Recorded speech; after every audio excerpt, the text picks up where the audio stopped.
नमस्कार, news 8 India में आपका स्वागत है। सत्ता से लेकर समाज तक, सांसद से लेकर सड़क तक, खेल से लेकर खेत तक, अपराध से लेकर अराजकता तक, खबरों को देखने के लिए देखते रहिए न्यूज 8 इंडिया। तो मैं आपके साथ अजय चौहान, आप देख रहे हैं न्यूज 8 इंडिया। बता दें कि बसंत कुमार जी के निर्देशन तले भीमराव अंबेडकर के सपनों का भारत किताब का प्रकाशित किया गया। इस किताब में भीमराव अंबेडकर के सपनों का एक एक कण दर्शाया गया है। इस किताब में काफ़ी कुछ लिखा गया है। जिस तरह से बता दें कि डॉक्टर बिशंबर पाठक को संप्रतित जिन्होंने अंबेडकर के सपनों का भारत को मूर्त रूप दिया है। यही नहीं, कई ऐसे गणमान्य मंत्री भी इस प्रकाशित में शामिल है। इस तरह से बिहार के जीताराम मांझी, क्योंकि सूक्ष्म लघु और मध्यम उद्यम भारत सरकार में मंत्री हैं। वही बता दें, बसंत कुमार जी ने इसमें भीमराव अंबेडकर के उन बातों का जिक्र किया है जो भीमराव अंबेडकर हमेशा भारत को सजाने की बात करते थे। उन्होंने कहा कि इस किताब में जब भीमराव अंबेडकर ने लिखा, उसमें ऐसी बातें लिखी जैसे कि आरक्षण को लेकर के भीमराव अंबेडकर ने हमेशा विरोध किया था और कहा था कि आरक्षण देना हमारे देश के लिए घातक होगा।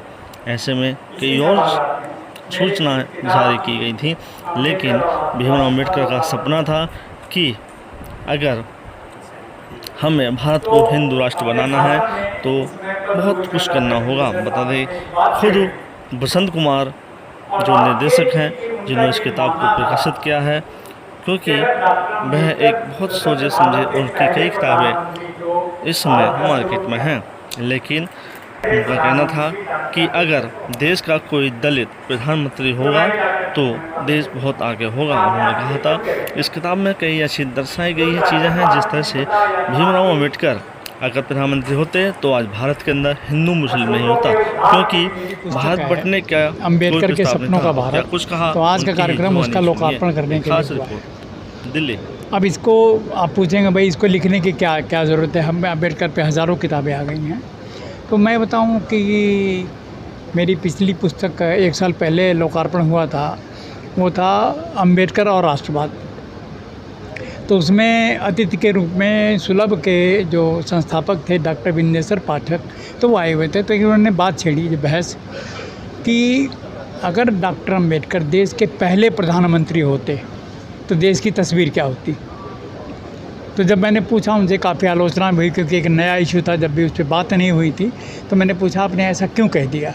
तो कहते, देखो ऐसा है कि गांधी जी ने हरिजन अखबार जो निकालते तो उसमें कई बार कहा था कि जिस दिन इस देश का प्रधानमंत्री कोई दलित होगा तो मुझे यह समझ में आ जाएगा, मैं ये समझ लूँगा कि अब देश में छुआछूत ख़त्म हो जाएगा।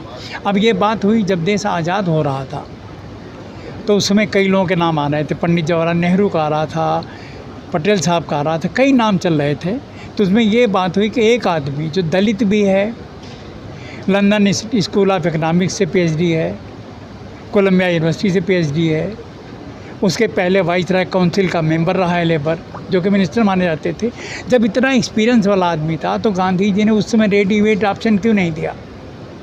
अगर ऐसा होता तो पहली बात, जो आज रिजर्वेशन का झगड़ा हो रहा है, ये नहीं होता, क्योंकि उन्होंने कॉन्स्टिट्यूशन में कहा था कि रिजर्वेशन सिंपली 10 साल के लिए होना चाहिए, उसके बाद इतना डेवलपमेंट हो किसी को इसकी ज़रूरत ना पड़े।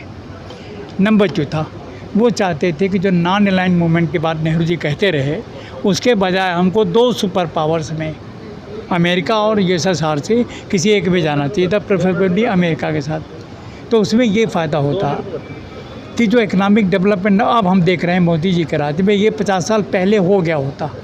हम इकनॉमिक रिफॉर्म की तरफ गए होते, प्राइवेटाइजेशन की तरफ गए होते, तो ये चीज़ें पहले हो गई होती। एक बात और थी कि अगर वो देश के प्रधानमंत्री बनते तो पहली बात तो पार्टीशन होता नहीं, अगर होता भी तो उस समय तक complete transfer of population, Hindu यहाँ और मुसलमान वहाँ, तो जो रोज़ हमारा झगड़ा होता है हिंदू मुसलमान का, ये सब ख़त्म हो जाता।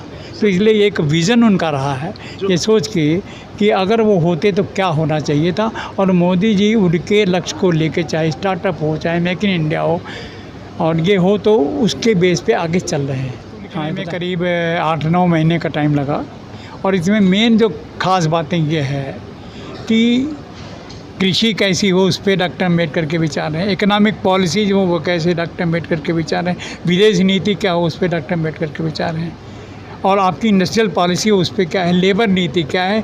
तो हर टॉपिक्स पे जो उनके विचार हैं उनको दिया गया है कि जिससे आगे वाली आने पीढ़ी को एक मार्गदर्शन मिल सके कि ऐसे एक सुदृढ़ इंडिया। इसमें दो राय नहीं है कि अम्बेडकर जी ने देश के लिए बहुत कुछ किया है और आजकल आप देख रहे होंगे कि लोगों को भ्रमित भी बहुतों के माध्यम से किया जाता है।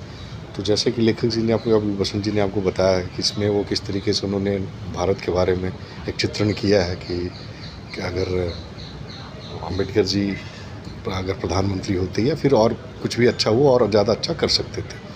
तो इस हिसाब से इस बुक के माध्यम से नौयुवाओं को ये चीज़ जानकारी ज़रूर मिलेगी कि क्या उनके सपने थे, क्या उनका सोच था। जैसे उन्होंने बताया कि वो पाकिस्तान बंटवारे के ख़िलाफ़ थे और बहुत सारी ऐसी चीज़ें थी जो लोग हम युवाओं को जानने की आवश्यकता है। तो वो सारी जानकारी आपको इस पुस्तक में मिलेगी।